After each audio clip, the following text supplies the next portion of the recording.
Record. And do I press record as well? Oh no, it's both the same. Yeah. Oh my.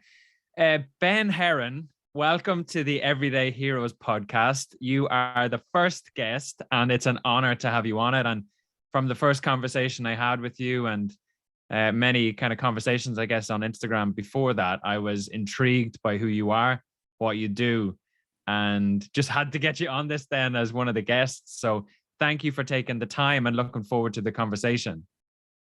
Epic. This is going to be so cool. I appreciate it. And hopefully we can give the guys a ton of value. And I feel a bit on the spot being the first guest. No pressure, right? And the aim really was to have stories from people like yourself that, like, you and I could be beside each other in the queue in Sainsbury's or Tesco or any of the shops and not realize how inspiring the person beside you is. And so that it really equips people with stories of possibility and that they can be the hero in their own story. So that was some of the intent. But do you want to give anyone listening just a kind of lens into what's going on for you at the moment? What are you up to? And what are you kind of busy with in this chapter of your life? So, yeah, I'm Ben. I am owner of Level Up Academy. So pretty much my Level Up Academy helps guys level up their body, their energy, their confidence, and more importantly, just them as a whole. We've served in 22 different countries. We've been running for the last 18 months or so. Before that, it was a coaching brand called Skinny to Strong, and now it's evolved into a little bit more personal development, high performance coaching, along with the physique development, which has been an amazing journey. As well as that, I work inside one of the world's biggest fitness masterminds, helping other coaches grow, scale their business, and create a coaching brand that has a lot of impact. And then, yeah, like this chapter of my own personal life, I'm out here in Dubai. It's coming up to a year. I'm currently training. I'm trying to build a body that's ready for anything. So I'm playing football. I'm doing half marathons. I'm trying to look in good shape. I'm trying to lift stupid weights for my body weight. And yeah, I think that's pretty much everything. Nice. And from Northern Ireland, right? From Belfast, Northern Ireland, yeah. Amazing, because we have a mutual friend then in common, probably a few, but Chris McGee then recently, you and I had talked Chris, about him and local connection and stuff. Yeah, Chris is a hero, and then Lenny and things. So yeah, and hopefully as well, I speak quite fast, so hopefully everyone can understand me too. That's okay, no issue. We'll do a transcript afterwards, right? and what I was hoping to do with some of these questions is follow that kind of hero's journey, because again, you'll see this showing up in movies, the cycle that people go through, and what makes people heroes is that journey and the difficulty, and then kind of rising back up and returning home, you could say, in some sense. So for you, as you think back to your life and your like taking you up to today, what adventures have you kind of set off or created for yourself? And what was that kind of reason for triggering that adventure? What was the kind of call to those adventures for you? So yeah, like I love that, and it's really everything that I do, leveling up. It's really like I level up. I find my capabilities. I find who I am through challenge. I express myself, and personally, like there's a period in my life where I felt quite passive, and I felt that I didn't have the ability to do things. I didn't have the ability to speak up. I didn't have the confidence to get what I needed. I didn't feel heard and a part of things. So yeah, like pretty much growing up, that was how I felt. That was how I was conditioned to feel as well, based off my circumstance. So it was really like, again, I'm 26 years old. I've achieved a lot in those 26 years, but ultimately, like it was around that sort of 17, 18 mark where I started to basically separate myself from everyone. I went in my own bubble. I worked 3 jobs. I got into training. And really that was like through training, that was like, right, I can create myself. And it started off, I can create how I look. And then over time, as I pursued that more and more and more, I got into personal development, and then I started to create my own identity. And that identity, that was really what I'd basically packaged and helped other people with, that skinny to strong identity. And now it's more leveling up your whole as an identity. So really, like, the adventure I've been on is just really sort of exploring who am I, exploring what I'm capable of, and really just chipping away and sculpting at that. And it's been a beautiful journey.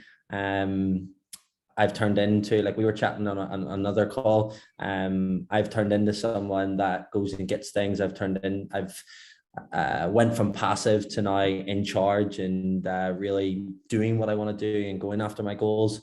And yeah, so it's a journey. So the big adventure that I've been on and help others with is just level up and really sort of achieve their full potential. Yeah, I love that. And as well as that, it's a stage in development when you move from socialized, which is where you take who you are from the crowd that you surround yourself with, and then you take back the pen and start creating who that is. And moving from passive to active is exactly that stage, because then you don't stay the victim of the group that you're in. You become the author of the tribe that you create, which it sounds like is part of exactly that story that you've just described. I've went into coaching groups, and I've like talked on this. I actively create who I am, and very intentionally I've created a system that I basically follow every day. Every day you get the opportunity to like choose what identity you step into. Now, I'm quite realist. You can't wake up and say I'm going to wake up like Usain Bolt and sprint, and you just can't. But you can choose. You can choose if you'll be one step further towards the person that you wish you could show up as, the person you wish you could be. And I've actively went from being very insecure, from not following through on commitments, from not speaking, from being really messy, and over time created the exact opposite trait that I want. Don't get me wrong, there's been blips and things, but I am very intentional. It's like, who do I want to be today? What does this person need from me? How do I show up in this given situation? And over time and over years, when you do that, when you set the intention, you follow through, and then you see the outcome and you start to believe it, yeah, you completely transform. You transform massively. And one thing I say to like a lot of the guys and things that I work with is like, in 30 days time, you can be in a completely different place and feel completely differently. Can't promise people a body, but I can promise with 30 days of operating and just basically looking at, right, what is like being aligned to that vision of yourself, you can feel like a different person, and other people can notice it too. So yeah, like definitely that's something I would feel very, very strongly about, is just creating who you want to be, and the qualities that you want to be. Yeah. And it links to kind of personal responsibility as well, that nobody's coming to save you. Sometimes you have to put on the cape and save yourself, because otherwise you'll be waiting. So that responsibility sounds to be playing out for you as well, as somebody who does and helps other people do the same for them, for their own life and who they create as their identity. Yeah, 100%. And like every single year, I call this a next level statement. Like I sit down and have a coffee with myself, and I've done this the last 6 years, and just look at what's the next level, like what's it going to be, what's the next year, how's it going to feel, who am I going to be, how would I describe myself. Yeah, like I have a statement that I pretty much like affirm to myself. I used to do it every day. I don't do it that much anymore, to be honest. But it's a statement of a description of myself that I want to embody more and more and more, and it just reminds me of myself, who I am and the qualities that I have, which is massive. It is so like I said, you just get to choose who you be, and it's just, if you don't choose it, you don't set it, you'll blur into the mass, you'll blur into everyone else, you'll blur into what's normal. I will completely like fully hold my hand up. I am abnormal. But at the end of the day, I like that. I like that I'm abnormal. I get abnormal results. So no, yeah, like it's the main thing I'd say is like you get to really create what you want and be that. I think life in general, it's getting quite deep, but I think life in general is just understanding and expressing yourself fully and becoming that. And it's nearly taking off the stories of who you think you needed to be or should be more like, and all those kind of things, until you kind of come back to, again, that next level statement is you choosing that and reminding yourself of it enough so that you separate what's coming at you and not being reactive to that. You're more proactive. And again, like you say, you're actively creating who you are. You're not passively reacting to who the world tells you you are. You've done the work, taken responsibility, created that statement. And that then is your life, and your behaviors are the expression of that. Yeah, 100%, 100%. And like, for any listener listening to this, if they don't know, like, if that's a bit, because it is a bit of it's a bit, it's quite hard to sort of even comprehend and take in. The first place to start is like, what do I want people saying about me? What do I want to say about myself? What do I want to be remembered for? Like, do I want to remember this year was the year I got on top of my body, the year that I pushed my career, the year that I stepped into my most confident self, and the year that I went traveling, etc. Like, what do I want to remember me for? What do I want to remember this year for, this day, this week? Is probably the best place to start with that.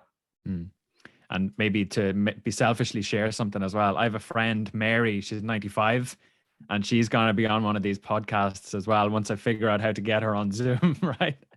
And when you think about her life and the multiple chapters she's lived, she sees really clearly what a life well lived looks like from close to, you could say, the end, or at least many people's end at that age anyway. But she's outlived family members, and she's an unbelievable woman.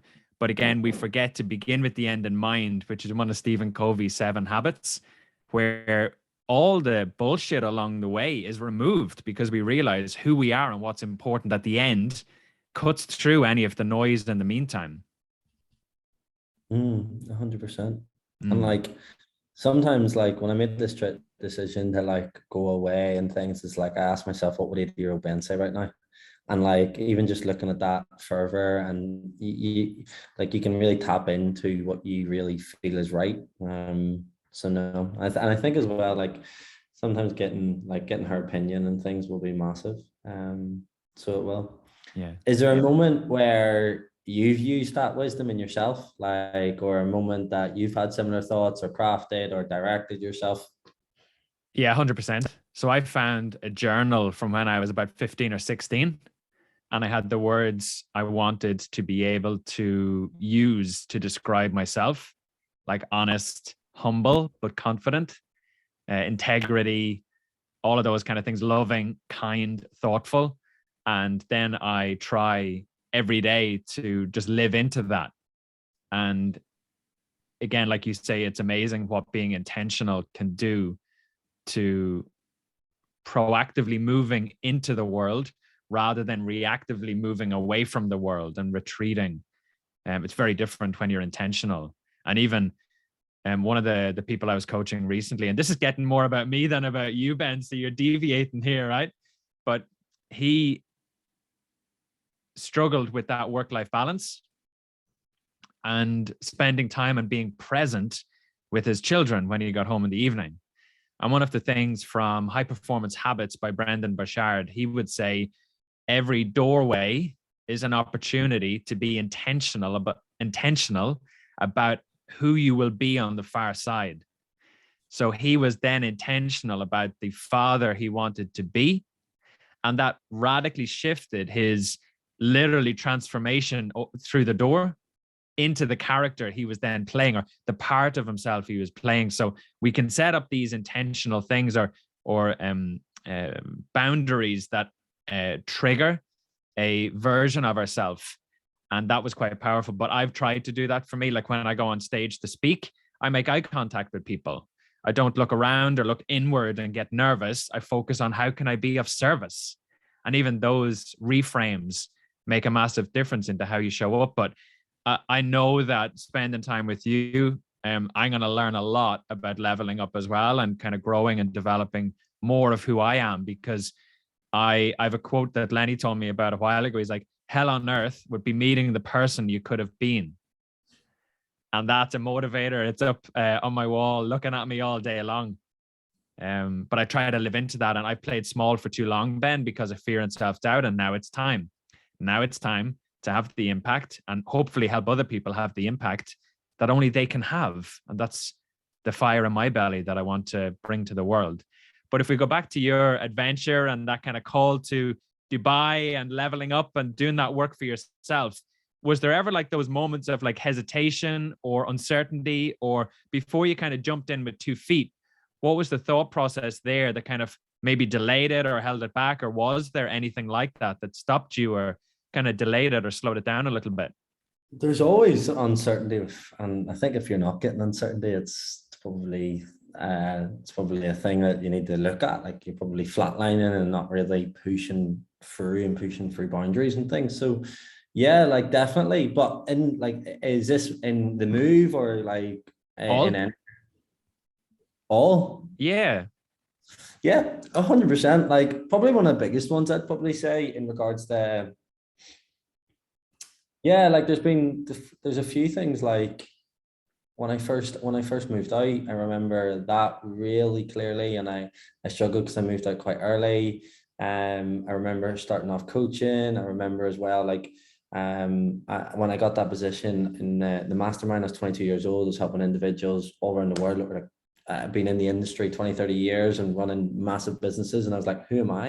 And I remember when I was uncertain, I used to affirm to myself before calls, before things, before like every day is people need me as I am now, no more, no less. They need me as I am now. And what that done was it pretty much got me to not look at comparison, not look at anything else, and just be here, be now, and fully engaged in it.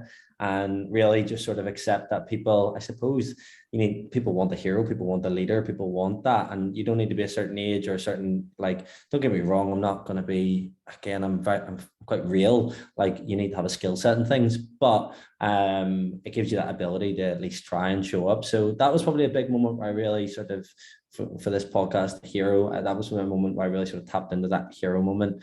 In regards to moving over here, yeah, like I didn't intentionally mean to move here. There was situations that happened, but ultimately when I decided to like make that leap and go one way, even like on a plane, it was like, what would my 80-year-old self say? And I just remember it's just like, you can always go back.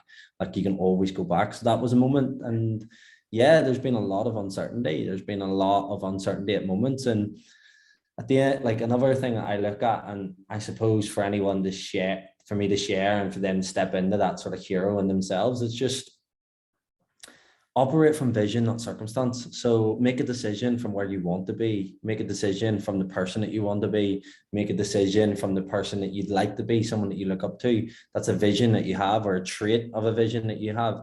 So it's like, instead of this current situation, look at the vision. And that sounds nice and that sounds good and that's a statement and things.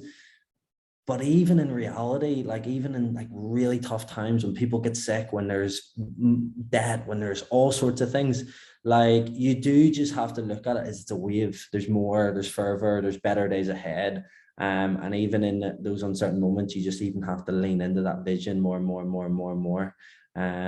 Or a vision of feeling more and more and more. So yeah, I suppose I went off on a ramble there, but no. I suppose to sort of summarize, to extract for people, if you're not uncertain every now and again, it's a sign you're probably flatlining through things. And then as well, one thing that really helped me was people need me as I am now, no more, no less. They need me as I am now. Affirming that to yourself. And then the third thing as well is look at the vision, not the current circumstance. Yeah, I love that. And it's one of the reasons why I started coaching, I qualified as a coach in 2013. And one of the models that you get taught is GROW, GROW, goal, reality, options, will, or way forward. And you deliberately started goal and then reality, which is your vision, then circumstance. Because if you do it the opposite way around, you will narrow what you think possible based on current circumstance and limit the vision or the goal. So if you do it the opposite way around and start with the goal, then you map to where you are, then it's easier to build a plan between now and then. So I love that statement. I will be stealing that blatantly, but I'll tag you every time that I use it. All right. It's mainly from Phil. So it is. So I'm not going to take credit. Phil, Phil Graham, but it's amazing. Yeah, it's amazing. I'm speaking on stage actually with him in a couple of months and super excited. So I'll put that up and I'll tag you both. I'll give the credit away, but I love that. And that's deliberately why that GROW model is in that order, which I was actually going to use as the format for my talk. and deliberately do it that way, so that people do have that vision of the future, which they don't spend time on, or what they want. Normally it's all the attention goes on what they don't want, which they're currently experiencing. But maybe because I can link this to a question now, one of the things was really around who supported you, or what supported you through those stages where it was difficult. It sounds like Phil was maybe a mentor, but was maybe say a little bit more about that, or was there other people or books that you read or anything that kind of helped you navigate that kind of period in your life as well? Yeah, there's been many mentors, many. Phil's definitely the major one in regards to just help me change around my life, helping me from a personal development perspective as well. I looked up to him as a coach when he was back physique coaching and things, and then now as a world leader, like helping businesses 110%. Like he's been a massive role. As I've grown in wisdom and clarity in myself, like there is aspects of any mentor that I have that I don't necessarily, that I take traits of and I don't take traits of, because I'm now more affirmed in myself. But he's been a massive role. And I've always, like we were chatting before, but I always work with someone one-to-one basis. I've got a physique coach myself. In my earlier days, like I went all around Europe every single weekend. I worked for free in places. I've done a ton of hours just basically studying individuals that I want to be like, and individuals that I want to, like, traits and skills that I want to have. So there's been so many, and it has been like, I honestly, I can't remember the last day where I didn't take, I honestly don't think really, probably till about, I'd say 13, 14, that I haven't necessarily studied something. It's been a consistent pursuit every single day. It's high value. So yeah, there's been massive amounts. Nowadays, I suppose, just to touch on that, is like I probably look at different mentors, and I look in different qualities and different aspects. And I also think that everyone can teach you something. It isn't always like a tip or a piece of advice. It can even just be a situation. It can also teach you what you don't want, as well. So yeah, there's been a lot of support, and I've heavily always like looked into having a great, as I call it like a boardroom, having a great boardroom around me, of people. And sometimes you have to work your way into that. Sometimes you have to pay your way into that. Sometimes you need to wait. There's been situations where I've had to wait. Like there at the weekend, I was with one of my friends, and I was a bit mad because he held this big event, and it's like his coaching program's called Built to Last. There's all these top end entrepreneurs and coaches and all the different. And I remember looking up to him 13 years ago and being on his email list for 13 years. And now, like that event, like I played a big part in helping the community in the initial setting. And now seeing that community in the middle of the world in Dubai, like, and being invited to that, that's massive. But you have to sometimes wait your way to getting access to certain people and things. So yeah, that's been my journey with mentors. Yeah, when the student is ready, the master appears, right? Yeah, 100%. And I think like you just got to surround yourself with great quality people consistently. 100%. And I remember from our last conversation, I don't know if it was you said it, about one of your friends said it, or what way it came up, but I think the statement was proud to be their friend. And that hit me in the gut. Imagine somebody could say that about somebody else, and imagine someday being called that, or somebody to be able to say that about you. Just hit me in the gut. Yeah, that, and you want to have friends that you're proud of in different aspects. And yeah, like, no, it's a big statement and things, but it's great when you surround yourself with people, and you have to be proactive with that. You like, it's not something that sits on your lap. It's not something that that'll just happen. You have to be quite proactive. And as well, I suppose, to sort of start creating that, you also have to say no to other people and no to other things, and distance yourself as well, and be okay with that. Yeah, and that's sometimes the hardest, is saying no. A girl that I coach, she actually got "say no" tattooed on her arm to remind her to do it, because it's really hard, and it's easy to say no to things you don't want, or at least that's a little bit easier than saying no to the things you do want, but it's because you're prioritizing something else. And that's sometimes harder. But again, it's the development that'll lead to less overwhelm, less stress, less chaos in your life, and more order and more progress, because you've focused rather than tried to do everything for everyone, which just isn't possible. But 100%. Sorry, go ahead. No, you're okay. The challenges then along that kind of journey and adventure that you've been on. So kind of saying no has probably helped avoid potentially some of those challenges, but it's difficult and it's part of the challenge. Were there any other kind of things that were difficult, I guess, over the last couple of, I guess, years in your growth and your adventure yourself? Tell me about that and what kind of comes to mind that helps you get through those challenges as well. I don't know where to start. There's been so many challenges. I don't know. We're opening a book now. Well, I suppose what's been the biggest challenge? What's been like the first challenges were all about standing up and leaning into that uncertainty and leaning into who you wanted to be and saying no and developing that courage and confidence to do what you wanted to do. There's been financial challenges for building businesses and things. There's been loneliness through, like I said, I am abnormal, and sometimes at a young age that took abnormal actions to get there. So like that took separating myself from things, that took that also then took in for me to sort of reevaluate what's meaningful, what's not meaningful. I work a lot less than what I did before. Don't get me wrong, I'm fully engaged and it's still top of mind, but I've probably got more freedom now. There's been people, like I said about no and things, there's people I put on mute for a period of time and then came back to and reintroduced. Challenges as well, like I got absorbed in things. Like I made a post a few weeks ago about like when I first started training, it was about building as much muscle as possible, and I got absolutely stacked in bodybuilding and took steroids and things like that, and then realized that like that was me gaining confidence for an external measure, whereas I'm a lot more confident that I'm 15 kilos lighter and do less training. Other challenges, like even just developing new skill sets. Like I started off this just for sheer, like I actually started this whole off by my own journey and people asking me for advice, and just out of love of it, I didn't want to be a coach. And then pretty much I got asked to coach because I've been talking so much about it and almost didn't even realize it, but I was building a portfolio. So like I then had to develop skill sets, like, and I still have to develop skill sets. Like we've talked about leadership in regards to building a team. I know my next sort of step for impact is that like I can't be like, we chatted about it, it's like having the same result without you being in the room. So it's building systems, building team.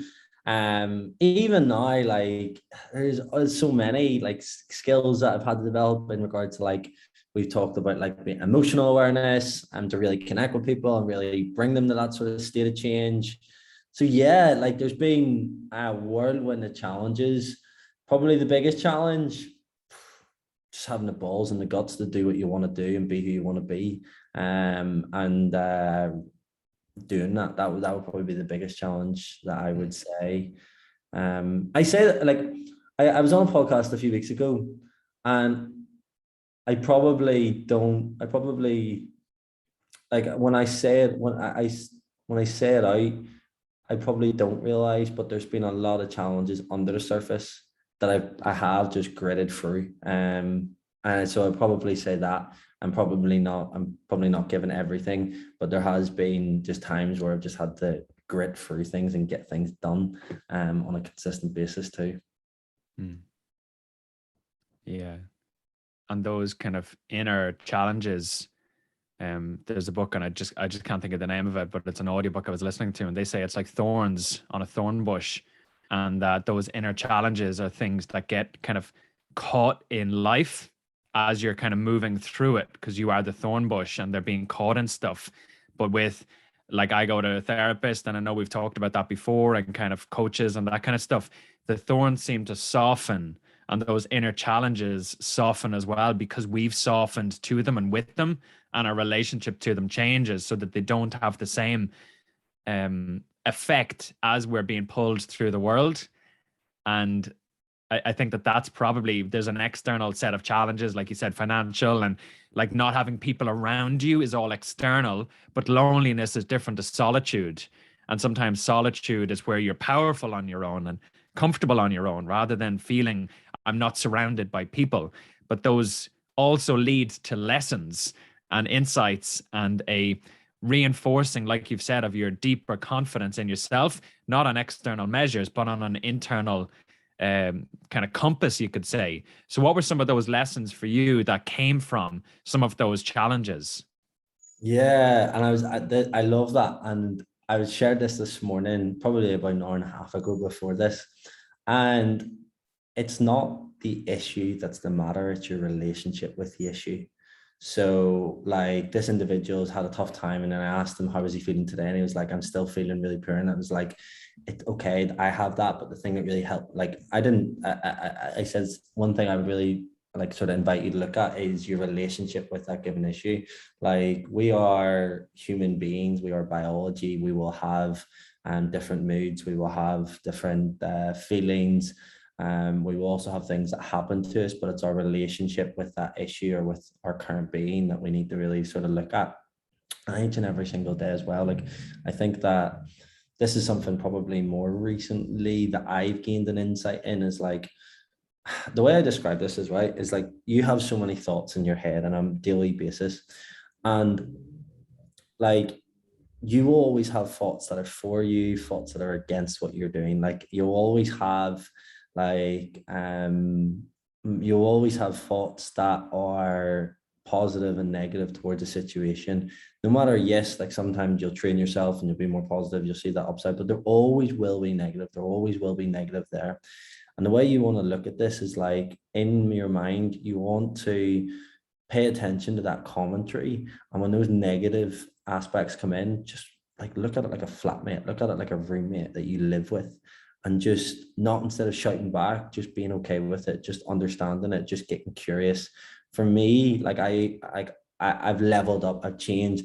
But the thing that I recently have realized is it's like now and again the old Ben kicks in, like the old Ben's behavior, the old Ben's tone, the old Ben's behavior, actions.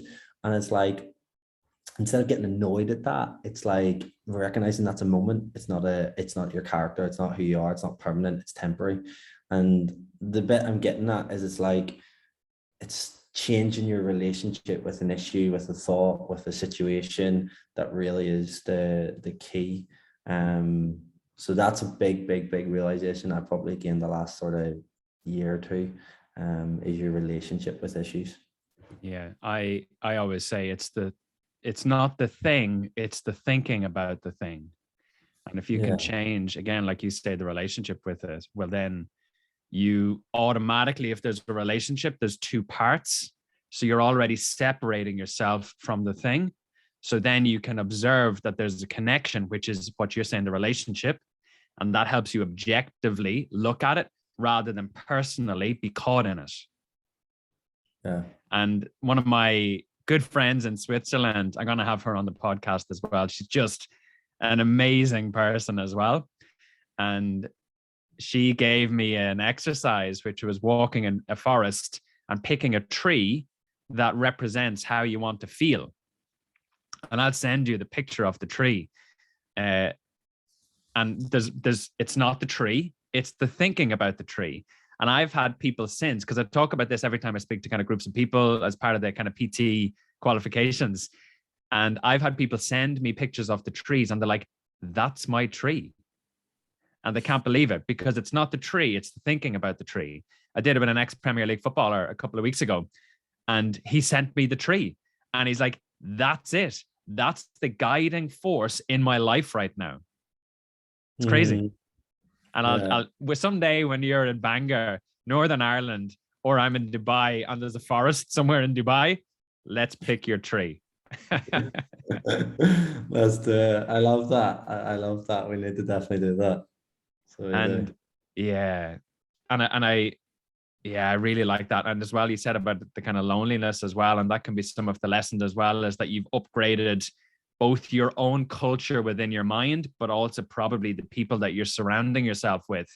And we think when we step away from the group that we used to be in, that it's lonely. It can be solitude because we then just are choosing or more intentionally picking and surrounding ourselves with both our own culture internally, but also a group that's leveled up from where we were and who we want to become more like. So I really like that kind of transition and that kind of upgrading of who you are in your own community, but also the inner dialogue and conversation that's going on internally too. I wanna share something that is kind of just on that and the last aspect. So I was in relationships for like 11 years and I came out of one and I felt lonely after that. So I did. And I was working with a communication coach at the time and she just challenged me on a few things. And it was more, again, my relationship with like being by yourself, having a night in, sitting in, doing that. And I'm so, so grateful for that period of time. But the one thing and an exercise that she got me to do was, we as society were conditioned that, like you said, like you can have power in solitude, you can have great moments by yourself, some of your best moments are by yourself, etc. And like what she challenged me to do was like, see when I seen someone like out and about in day-to-day life, like out in the street or walking down the alleyway or on the bus, like your initial reaction, she got me to think about that. And it's like, oh, they're by themselves, or oh, they're sitting in, or oh, they're this. Like that was your initial reaction. So she got me every time that happened to send her a voice note of pretty much the flip side. So I would have been sitting on a bus and there'd be someone up there. It's like, this is Jerry in front of me. Jerry, he's on the bus. He's going home. He's going to open up Monopoly. He's going to have a game of wine. He's going to have some wine. He's going to then realize this big, massive business idea, whatever. So it was like changing your relationship by being by yourself and see just the outlook. And that gave me, I think that gave me the confidence to sort of sit by myself because I'd almost been attached to someone to a degree. So that was massive. So it was, I just remember that exercise and doing that for a few weeks. And every single time you saw someone and changing the narrative about it, oh, so crazy. And then now, like when you have your time by yourself, you're like, no, I'm kind of like telling everyone else, like, go away, I want my own time. So, and more. But I think that gave me courage and confidence to sort of sit more, just that exercise. So that's an example of the relationship aspect and something that the listeners can take for their own self, to sit with themselves more. Yeah. And in Tim Ferriss's book, Tribe of Mentors, he talks about an exercise a little bit similar to that, which again, it's just reframing the same thing, but a different story so that it feels more empowering.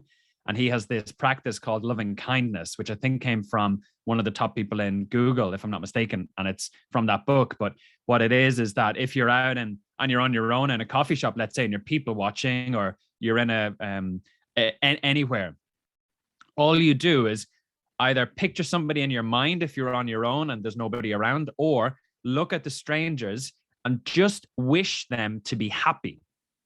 And he said it's a unselfish act that massively benefits you and how you feel, because it absolutely is evidence-based increasing in happiness, and yet you're wishing other people happiness. So it's a beautiful practice. And I did an email about this last week because we talk about overthinking, but it's only overthinking if it's negative. You wouldn't be complaining about overthinking if it was positive, right? And I gave them this as a challenge to say, how can you then overthink loving kindness and do it a little bit consistently? Just bring people to mind that you wish to be happy. You can't overthink that stuff. It's not negative, right? I love that. One principle in coaching that I do, and I think it happens, it correlates in normal life, but I wouldn't do the happiness. But one statement that I always just say to the guys is build people from strength. So most people, when they come to you, it's with an issue or something they're wrong with. But if you build from strength, so it's highlight the strength first, and we're just building on top of that. That's the way I look at it. And I think there's that phrase, build from strength. So it's always like one of the questions, like when someone comes on the academy, is give me an example of where you've done something amazing, and then we just take that trait and take what you've done and plug it into this. And it again empowers. But I love that happiness and kindness, because that's much more, that's just much more, I suppose, free. Yeah, it's a nice one. And so that's a bit of your journey, you could say, the call to adventure, the challenges and the mentors and the people along the way, the lessons that you're kind of solidifying and still finding and uncovering and discovering as well. When you return home, what do you think people experience you as differently now than when you kind of set off on this adventure?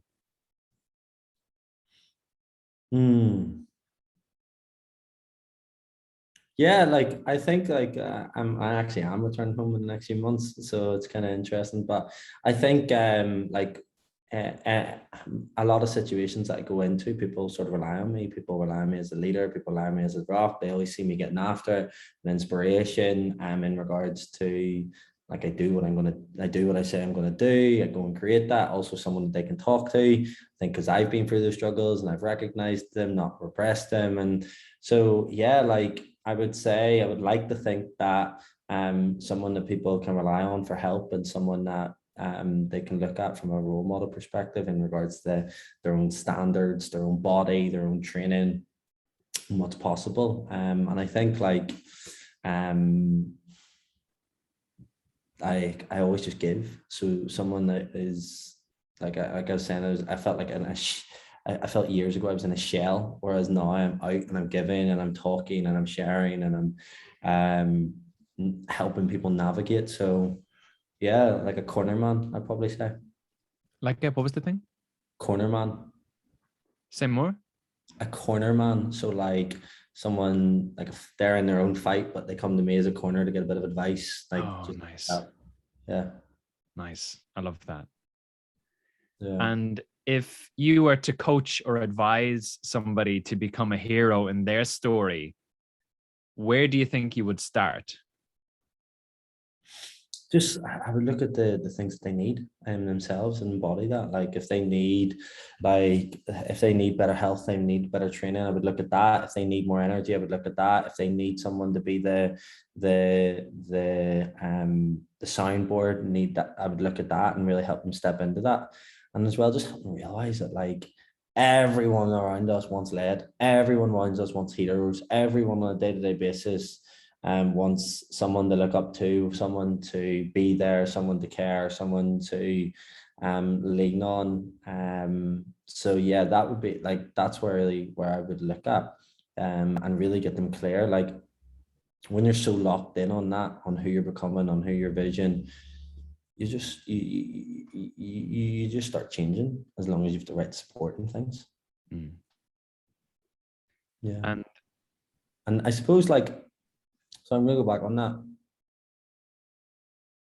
Yeah, like I am a bit. I think like to get people to change, like, and I am a bit quite upfront, and I do ask big questions. So I think the big thing that helps sometimes is like, if you were sitting at the end of the year, what would you regret that you haven't done so far? So I think that would be a way to get people to take action. Things like opposing forces, to get them to step into it, because stepping into that hero, there's going to be an identity crisis. There's going to be moments you'll doubt yourself. There's going to be moments that you'll not like it. There's going to be moments that you'll have to, you'll have to step in when you don't feel like it. But that's those questions can really anchor so that you do it. And what's next for you? So what are you excited about as you look to the future? What am I excited about? Well, I'm having an amazing impact. Well, we are having an amazing impact on our guys in the academy, and like we're really having a life-changing impact. So it's just getting that in front of more people and helping them with their body, helping them with their energy, their confidence, and who they can really become. So doing that, we've served in 22 different countries, and hopefully we can serve in a lot more. And hopefully, like we were chatting about, we can do it smoother, faster, better. Hopefully as well, there's a little bit less leniency on me, and there's more, and there's different aspects, different coaches and different resources and systems. So that's probably the biggest thing that I'm excited about. That's the next chapter, I would say. Nice. And is there any questions that I should have asked you that I didn't? I don't know. Like it's been massive. Like sort of just talking about this and sharing this, and I think from like reflecting on it, it's much more personal. I didn't realize probably like it's like of training and all this journey, but it's much more personal. There's the underlying why is expression of self and expression to others and stuff. So that's been big to sort of think about. So yeah, that's massive. And hopefully the listeners get a lot from my rambles. I don't think they were rambles. And just thank you. So I think thank you for a couple of things. I appreciate who you are, who you're becoming, but also the journey that you've been on and the adventure that you've been on, but also that you're leaning in and doing that so that you can role model it for other people that can follow, or at least then be equipped and have the example to lead in their own lives. And I just appreciate how willing you are to do the work. It's not easy, but you're leaning into that deep work so that you're better able to show up for the people that you support. And I just appreciate you being the first guest, taking time out to do it, but also just showing up as a human with flaws, with things that need to improve, with areas that you're paying attention to that aren't all good, but also that there's so much progress and so much evidence for who you have become because of the challenges, because of the struggle, and you still proceed forward and are excited about helping and impacting more people. What would be more hero-like than that, you know? So I just appreciate this and the conversation as well. So thank you, Ben. I'm looking forward to the next conversation and the next podcast at some point to do as well, and just appreciate it. Definitely. I really appreciate it, bro. I really, really do. And means a lot. And again, I hope that the listeners get so much from this. Yeah, thank you. Boom.